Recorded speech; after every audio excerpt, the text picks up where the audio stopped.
I'm Stephanie Spout. I'm a co-owner, and this is my partner, Kristen. We are the owners of Simple Surrogacy in Dallas, Texas. And we're a full-service surrogacy agency, as she said, located in Dallas, Texas, which is an amazing state for surrogacy. There are actual laws on the books there. A lot of people aren't aware that both men go right on the birth certificate in Texas. We've been doing it that way since as long as we've been in business and even before. But we've been doing this for 15 years, and we've never had anybody not get on the birth certificate. Both men go right on the birth certificate at birth in Texas. There is no secondary adoption process. There's no additional legal paperwork. It's a really streamlined, easy thing to do. Everyone gets on the birth certificate. So that's one of the benefits that we have down there. Another benefit to doing surrogacy in Texas is that it is a lot cheaper. You're going to spend a lot less money because things are just in general cheaper in Texas. There is a lower cost of living. We don't have a state income tax. You're going to pay your surrogate less money there. Legal costs less money there. We have a flat legal fee, which is less than $6,000 for everything all included. I've seen legal in other states like Illinois go up to $10,000, and in Wisconsin I've seen it go up to $15,000. So on average you're going to pay less there. We've got flat fee agreements with all the attorneys that we work with in Texas, so you're not going to be surprised by anything. The other things that cost less are IVF clinics. Just here and other clinics that we work with in other states like Connecticut just are generally going to cost you around $40,000. But in Texas there are clinics that we work with that are $20,000. So in general you're going to save money. On average right now, between Texas and other states, it's a cost difference of an average of $35,000 to $40,000. Yeah. So another benefit that we have is our matching terms are on average much shorter than other agencies that you're going to work with here. And there's a couple of reasons that our matching times are faster. For starters, Stephanie is a previous surrogate, and so she knows how to speak to surrogates. She's done this 3 times herself. She knows what a surrogate is looking for in an agency and what they're going to get out of the process. We also have a lot of get-togethers. We take them on trips. We have psychological counseling available for them. They know that they're going to be taken care of and treated really well and with respect. The other thing that is a benefit to the surrogates is that they know that they're going to have a choice of who they match with. We don't do any forced matching. So what that means is that the surrogates get to see your profiles first.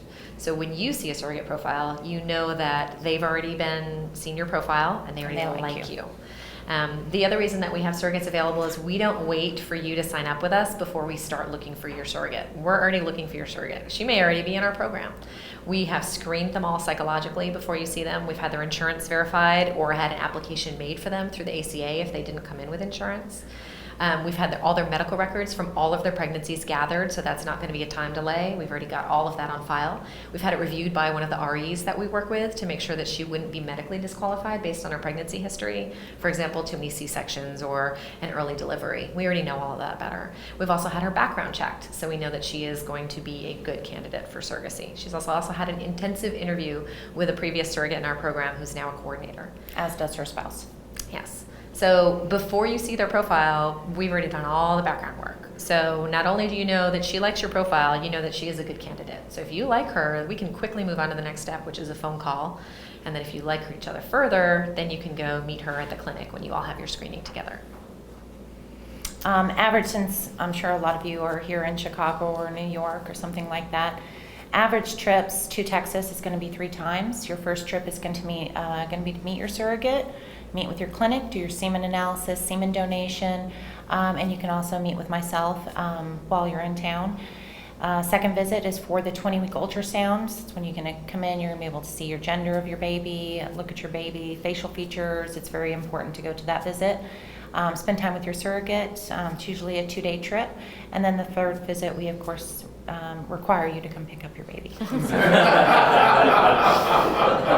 that's kind of the most important visit, right? That's what we're all here for. But the good news is, the good news is you don't have to stay super long. Since we've already got the pre-birth order on file, we send it right to the hospital. It goes to vital statistics. On average, your baby stays in the hospital 48 hours, 24 hours or fewer. And then once your baby's discharged, we'll set you up with a local pediatrician. We'll arrange all that for you, and you'll take the baby in, and they'll have a little well visit about 3 days after they're discharged. And once they get a signed note from the pediatrician, you can get on a plane and go back to where you came from. So most people stay around a week. We have people who are flying internationally who are out of there in 2 weeks, even with passport process. So it's a very simple process. You don't have to hang out for a long time. You can get back to your life and get your baby settled back where you are. During this process, both you and your surrogate are going to have separate coordinators. So you have a coordinator assigned to you from day one when you start this process. Now, while I'm going to be matching you and you're going to be talking to me until you're matched with a surrogate successfully, you're also going to have a coordinator who's going to be checking in on you throughout the entire process. So she's going to be making sure that you're aware of all your surrogate's appointments, when they are. We're going to book those in advance so you have time to prepare and make travel arrangements to come out and see her if you want to. Or even set up a Skype. We have a lot of people who will Skype into a doctor's appointment. There's Absolutely. a lot of very family-friendly OBGYNs down there that'll have you on the big little camera screen so you can see your baby on the screen moving around, even from here. Right. Listening to the heartbeat for the first time. If you can't make it to that appointment, then you can be on the certainly be on phone or video or Skyping. the phone, being able to listen to it. Another thing is we have our surrogates sign HIPAA forms. So as soon as you're matched and entering into legal with a surrogate, we have a signed HIPAA form that's notarized by the surrogate with your names on it. That way, in any case you want to talk to their doctors, hospital, anything to do with the pregnancy or your baby, you're going to be able to You have do direct that. access to the doctor, so there doesn't have to be, reporting just from the surrogate, although she will fill you in. You'll get to talk directly to the doctor if you have medical questions. And your coordinator is also going to be talking to your surrogate's coordinator. They're required to check in with each other at least twice a week. So if there's anything going on with your surrogate, you're going to be the first to know about it. That coordinator will respond to your coordinator, and she'll be telling you about whatever is going on. And the other person you'll be hearing from is me, since I handle the money. I'm the one person that signs the checks at our agency. So I will email you a lot. You will ask me a lot of money questions, and I will happily spend your money to take care of your baby. So I'll send you statements every month, and you'll get an explanation of what each entry means. The surrogates will send in expense reports in detail. They'll send in copies of the receipts. I will check all of that. I will check all of the bills that they send in from the hospital to make sure insurance has paid their portion, that it looks correct, and then I will pay those bills. So you guys don't really have to worry about any part of that process. I'm available if you have questions about your statement or anything is going on. I also handle all the GPAP escrows through their program, so I'm really good at knowing how to budget and how to see numbers, and I've actually helped craft the budgets for the GPAP program in the beginning. So I've seen a lot of different budgets, and I know when something doesn't look right. I know when some expense doesn't look like a normal expense, and I can stop it before it gets to the point of, oh my goodness, what did you spend money on that shouldn't be a normal expense? So. And another thing that we do, and one of the reasons that our costs are lower, is we're looking into every process of this detail, like your medications that your surrogate and your donor are going to be taking. We look at the different pharmacies. Pharmacies can fluctuate between 25 and 45% on what their medication costs are going to be. So if we've got Freedom Pharmacy offering you donor meds at $1,500 and another pharmacy that the clinic is trying to make you use is $3,000, we're obviously going to go with the less expensive choice. And that happens a lot. So costs like that, you're also looking at lower wages in Texas. The housekeeping expenses, I can't even imagine what the housekeeping expenses are in Illinois. I can compare them to California, which, you can't get a housekeeper at your house for less than usually $150, $200 a month. Well, in Texas, it's about $65, $75. So you're saving on just about every aspect of this process doing it in Texas. The matching times are faster. And a lot of the agencies here will even tell you, what their matching times are. My best advice to you is when you're looking at an agency, go with somebody who's been in business at least 10 years, is Better Business Bureau, rated A+, higher, or A, I'd say higher. You also want to ask for references, not just, can you give me 3 people that have gone through your program? Ask for a list of 20.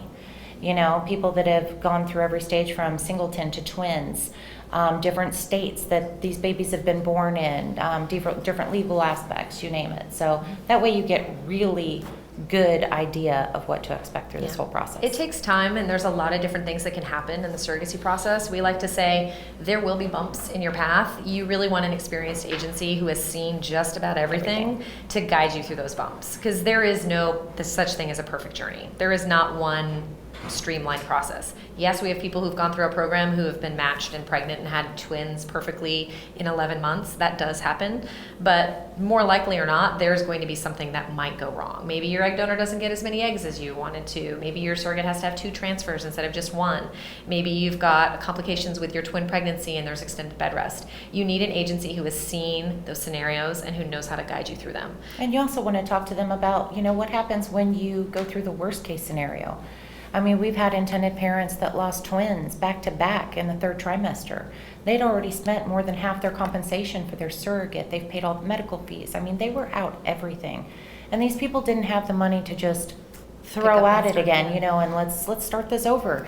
I mean, these are people's life savings we're talking about, you know. And So you don't want wanna- your agency to charge you again. in No, that you don't want to be scenario. charged another agency fee. You want to know that if you pay the agency fee to that clinic or to the agency fee itself, you want to make sure that you're going to leave with the baby, you know, no matter what, that they're going to go to bat for you. Like within our own program, we have an IP fund account that we started where intended parents who have gone through our program donate, and we donate into on, you know, a yearly basis, where we've had intended parents that didn't have the money to go forward. They had something bad happen, whether they lost all their embryos during PGS testing or something like that, and we've had to donate money to them to be able to move forward, you know, or just like with men having babies, where, you know, we've had, let's say, 5 pro bono cases that we signed up for, and we've had to come at them and go, I need you to take on this couple and help this couple, you know, with either a clinic or, you know, medications or something, and we've offered more, you know, discounts on our services or more pro bono cases through them. Yeah. Your choice Same thing of with it- our clinics. Yeah. You want to go with a clinic that is not there for the bottom line. You want to make sure that, hey, if you don't get pregnant, you know, after 2 transfers and you don't have money to go through, that they're going to help you in some way. Yeah, you maybe know? they'll give you donated medications Exactly. or offer a free cycle. But those are the people that we like to partner with. It's people who it's not just about the bottom line. We're very dedicated to GPAP, and you know, we really believe that everyone deserves to have a family, deserves to have the family that they are longing for. And so, you know, you want to pick an agency that's going to be your advocate, that'll get on the phone with you and call your clinic and say, look, these guys have had a rough journey, what can you do for them? Which Stephanie has done numerous times in the past. You want someone who, if you did lose a pregnancy, is going to say, oh my gosh, you know what, that's a setback, but you know what, we're going to match you with a new surrogate. There is not going to be additional agency fees. I'm going to personally call the attorneys and use our clout in sending them clients and say, I'm going to need you to give them a discount. And we have done that numerous times. So our best advice is pick someone who's seen a lot of things, pick someone who's going to be your advocate for no matter what happens in the process, and hopefully you'll have an amazing journey. It'll be bump free. But if not, you have someone who has your back for no matter what happens. And read the reviews on men having babies. It's very important. I mean, you're going to have agencies on there that have been only in business, you know, that are here for a couple of years. They may be higher ranked on there because they've only had, you know, let's say 10 reviews compared to, you know, 60 reviews on another. Everybody's going to have their own take on how their surrogacy goes. You know, some people require more attention than others do. But read the reviews, make sure that you're going with an agency that, you know, is reputable, has been around a while, has good reviews, is willing to let you talk to their former clients and a lot of their former clients. And that is going to have your back throughout this whole thing and make sure that you do walk away with a baby. I can honestly say in the almost 16 years that we've been in business, we've never had anybody walk away without a baby. Yeah. Ever. As long as you're willing to keep going, we're willing to keep going. And we'll do everything that we can to get you that baby. Does anyone have any questions? Yes. Everything, the surrogate is in the Dallas area for all of them? No, not Not exactly. necessarily. We actually have surrogates in every state where surrogacy is legally viable. really? Yeah, so we do have surrogates here in Illinois. We do have surrogates in Michigan. Not Michigan, sorry, in Maryland. So there's surrogates across the country wherever it's legally viable, and you can get matched in one of those states. But we do a lot of it in Texas and not just in the Dallas metro area, in all over Texas. Texas is a big place. Is it more expensive if you were in, let's say, Illinois or Maryland than Yes. Texas? So that's why Texas just Yes. naturally. Yes, Correct. you're going to spend more in general, even if you had a clinic in Texas, just because you're paying your surrogate compensation more money here in Illinois. Yeah, and or- if you look at the men having babies reviews, you're going to be able to see that Yeah. plain as day on their website. And it's also detailed on our website. We've got a really in-depth services and fees page that'll kind of show you, look, in California, first-time surrogate compensation starts at $40,000. In Texas, with insurance, it's at $35,000. So $5,000 right off the bat just for your surrogate in other states. And same thing in Maryland and Illinois. So it does go up depending on the state. There's just higher cost of living.